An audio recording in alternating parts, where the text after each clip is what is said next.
My name is Ashok Malhotra. I'm the chair of the Yoga and Meditation Society at SUNY Anta. I'm happy that we are starting with our fourth workshop of the Yoga and Meditation Society.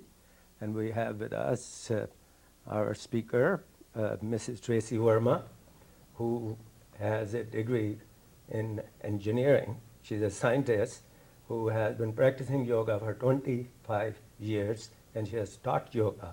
She is a certified teacher in Anta. We also have with us Dr. Douglas Schrader, who is the chairman of the philosophy department and also is a SUNY distinguished teaching professor. So we're going to have a lively discussion. First 15 minutes, we are going to go through some questions about the type of yoga which is going to be talked about and also shown today. And the second 15 minutes, we will be actually having a demonstration. So here is Tracy Verma, who will be talking about this fascinating subject, which is called yoga. We have close to 15 million people in this country who are doing yoga on a regular basis. And there are many, many different kinds of yogas. Some are called Hatha Yoga, other system is called Hollywood, Harvard Yoga, Caltech Yoga, Himalayan Yoga, Vikram Yoga, and so forth. And you'll be talking about and giving a demonstration of gentle yoga. Could you tell us what it is? Yes, gentle yoga is a system that enables anybody really to be able to do yoga if they have any limitations in their physical condition, if they're just starting yoga and they're not very flexible. It's really wonderful because it enables anybody to do it. So all that we do is we select those asanas that are relatively easy and that are like the warm-up asanas, basically. Asanas means the postures that we do when we're doing the Hatha Yoga practice. And we choose those asanas in a sequence that gradually starts out with more gentle yoga and gradually gets a little more intense to the point where people can relieve the stress and tensions in their body by doing gentle stretches. And the technique of using gentle yoga is to gradually work your way into each asana by, for instance, doing 2 times the stretch very simply, and then the 3rd time holding it, and then going with the breath and feeling the experience more deeply to hold the posture. So it's really very much like Hatha Yoga that most people are familiar with. It's just a little easier. Tracy, for starters. those of us who are more physically challenged than others, welcome gentle yoga. But would you see it as a goal in and of itself, or rather as an initial step toward which you might work towards some of the more difficult postures? And if not the latter, why are there the more difficult postures in the Hatha Yoga system? It can be taken either way. Somebody who wants to go deeper in yoga, who really feels great benefit, which everybody does, as far as my experience has been in teaching, those people who want to really go deeper into yoga and really stay with it and practice on a regular basis, their bodies will open up and their ability to go into the more advanced poses will evolve over time. And then they can move into that experience of going into the deeper yoga asanas. So certainly that's an option. So your gentle yoga, which also you called Hatha Yoga, can that be done by a person of any age? Any age. Can children who are 4 years old or 6 years old or 10 years old, or people who are teenagers or they're in their 20s, 30s, 40s, they are 80 or 90, can people do that? Yes, anybody. I've had all range of students, from children, my own children included, up through people that are in their 90s. It's wonderful to see how much yoga can benefit people of all ages and all. So what kind of benefits actually you get from doing these gentle stretch exercises, which you call gentle yoga? Yeah. What kind of benefits do you think? Give some examples of benefits that Certainly. people might be able to get. Well, Before you answer, let me modify the question slightly, since you've just mentioned different age groups. If you see some benefits as more characteristic of what a child would get than someone in their 20s or their 80s or whatever, indicate that as you go along. Certainly. The benefits for children, of course, is that if they practice yoga from an early age, they'll maintain that natural flexibility that they have in their youth, which is wonderful, because that will only continue the benefits of their youthfulness as they grow older, and that will help to benefit their overall health and well-being. Okay. And as people get older into their teenage years, interestingly enough, people start to manifest different physical problems. I'm always surprised about that. Right. And because of the tensions and stress of teens these days, they get tremendous benefit if they'll just do it, because they find that it opens up those tense areas. They discover their body in a new way, that they can really tune into the areas of tension to feel them and to release them consciously using the asanas in sequence with the, in concert with the breathing, which is so very important in yoga. So they get tremendous stress reduction, I think, particularly for the teens. As people get older, I think they're more interested in the philosophical and the spiritual aspects of yoga.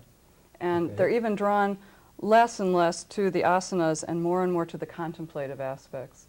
And what I find with people that are older is they're also drawn to gentle yoga, because the focus is on the inner experience and feeling what is going on in the body, in the mind, to quiet, to calm the body, to calm the mind, and to bring that state of peaceful tranquility that comes about as a result of yoga. And when people can experience their bodies at ease and be comfortable in their bodies and reach that point where there is stillness inside and a quietness, then they start to tap into a deeper understanding of who they really are, which is really what yoga is all about. It's all about union, uniting the individual soul with the cosmic consciousness, the cosmic awareness, the understanding, the inner feeling that you are, there is a divine spark within you that enables you to be living, to be breathing, that by which you are aware, just by your presence of that I am. Without having a consciousness underneath that, there is no I am. Okay. So we go deeper into understanding with, especially people that are older, what really, who really are you? Okay. Understanding. I think that's a very significant kind of question you're raising here, who you really are. And you use the term divine spark. Now, some people may call that divine spark as the source of life. It is the source of creativity, the source of freedom. It's the source of I amness. Or in psychotherapy, they call it yourself. And we are here to get in touch with ourselves so that in every action, every deed, every image, we express this. And that will be the natural kind of flow of your inner being. And some other, what you're saying is, yoga is offering us a technology through the physical postures, you call them asanas, through the breathing exercises, and through the meditation exercises to control the body, control the heart and emotions, and then control the mind and all the waves and all these different ideas and images which go through.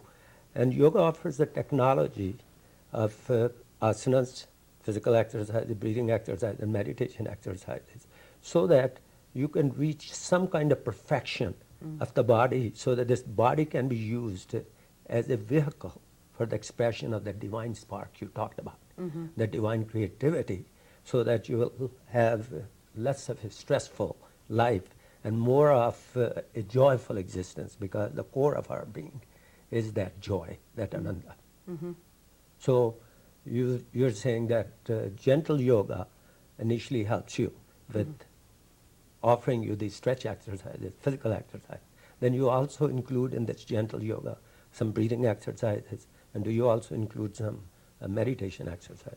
Could you say something about that? Yeah, initially what I do is have people do the deep relaxation, the guided deep relaxation, which is a very important part, a little bit in the beginning of the routine, and especially at the end of the yoga asana routine. People just lie on the floor, close their eyes, and are guided, literally walked through their body to feel all the different parts of their body consciously relax. And as they relax and quiet down, it has a wonderful effect on the whole body to slow down the metabolism, slow down the breathing rate, and the mind becomes quiet and still. And it's such a beautiful thing to see people at the end of the class when they get up and they're smiling and they're happy. And it's such a total transformation from when they walk in. So we start with the deep relaxation. Then gradually, when people want to study more deeply about yoga, Then I have classes where I include meditation, which is follows after the yoga routine. Yoga gets you prepared for meditation.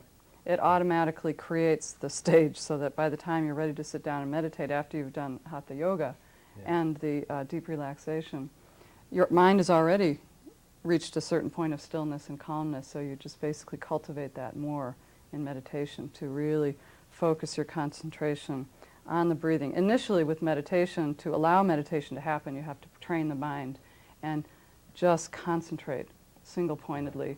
Most people like to concentrate on the breath, perhaps a mantra, a sound, an image, something that helps them just stay focused.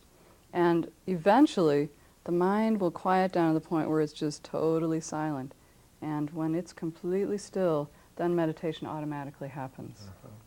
So, see, ours is a stressed out society. Most of people are talking, but I'm stressed out. I can't concentrate on anything. I can't relate to other people. I get very upset. I get angry at people, or I withdraw from people and so forth. Do you think that's the reason many people are getting interested in yoga? For the past 5 years, from 10 million, now we have 15 million people who are practicing some form of yoga. So at the present time, we find our students get stressed out before their midterm exam, before their final exam. Do you think this gentle yoga will help the students or help this stressed out society? Very, very much. Yeah. It's just absolutely essential, especially, I mean, considering that yoga is thousands of years old, it's so relevant in this day and age as our lifestyle has created so much stress. We're so involved in mental activities and emotional strains and stresses that we don't get a chance to release physically because our lives are not very physical. We're mostly in the car or sitting in the chairs. And so yoga is such an important counterbalance to this day and age when we've developed so much intellectual ability that we need to balance that with quiet time. I mean, when we sleep at night, we're quieting our bodies, we're calming down and resting our bodies, but the mind has still a certain amount of activity, and particularly if people have trouble sleeping, yoga is also helpful for that as well. So it keeps the balance from this very busy mental society to quiet down and have some downtime for the mind. Tracy, Dr. Malhotra mentions stress. I'd like to call our attention to two other S words, science and spirituality.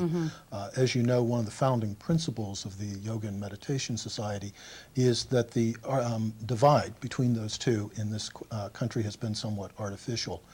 Given your background as an engineer and your approach to and personal experiences with yoga, I wonder if you'd just say a few words along those lines. Nice question. What I'd like to say about the science aspect, when I started yoga, I was studying at that time in college, and my experience was so deep and so profound. It sort of opened the door to a whole new experience of life that I never had before.